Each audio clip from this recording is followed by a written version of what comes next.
এই হলো দীঘার জগন্নাথ ধামের প্রসাদ, যেটা রেশন মারফত বাড়ি বাড়ি পৌঁছেছে।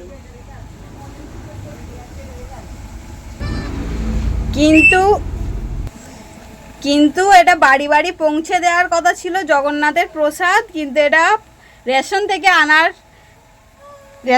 আনতে হয়েছে প্রত্যেকের বাড়ি বাড়ি। বাড়ির লোকই রেশন থেকে এনেছে। আর এই যে জগন্নাথ ধামের প্রসাদের অবস্থা, প্যাকেটটা খুললেই প্রথমে এই যে জগন্নাথের ছবি আর দীঘার জগন্নাথের মন্দিরের একটা ছবি, এই যে বাড়ি বাড়ি পৌঁছে দিয়েছে। দীঘায় কেউ না গেলেও এটা বাড়ি বাড়ি দেখতে পাবে, দীঘায় যাওয়ার আর কোনো প্রয়োজন নেই। আর এই যে প্রসাদ,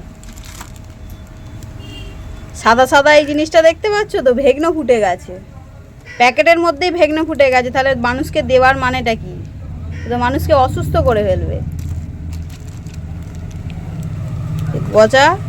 গজাও ভেগ্ন ফুটে একদম অবস্থা খারাপ হয়ে গেছে। এই যে বেকারই মানুষ নিয়ে এসছে।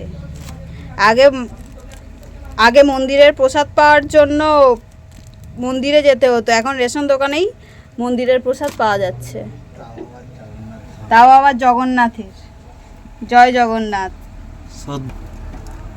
সদ্য দীঘা থেকে আগত।